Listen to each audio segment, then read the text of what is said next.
దేశంలో హిందూ దేవాలయాన్ని కాపాడుకోవడానికి దేవాలయాలకు స్వయం ప్రతిపత్తి కల్పించాలని ప్రభుత్వాన్ని డిమాండ్ చేస్తూ విశ్వ హిందూ పరిషత్ ఆధ్వర్యంలో విజయవాడలో 5వ తారీఖున జరిగే హైందవ శంఖారావం బహిరంగ సభను జయప్రదం చేయాలని జంగారెడ్డిగూడెంలోని ప్రముఖ వ్యాపారవేత్త కొండూరి ఫణికుమార్ పిలుపునిచ్చారు.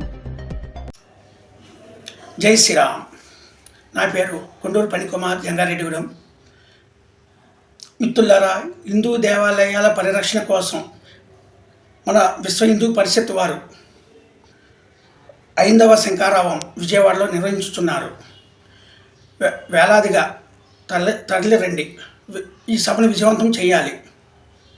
మన దేవాలయాల కోసం ప్రత్యేకంగా కార్యక్రమం చేస్తున్నారు. కంపల్సరీ ప్రతి ఒక్కరు హిందువులందరూ కూడా అటెండ్ అవ్వాల్సిందిగా ప్రార్థించుతున్నాను. జై హింద్, జై భారత్.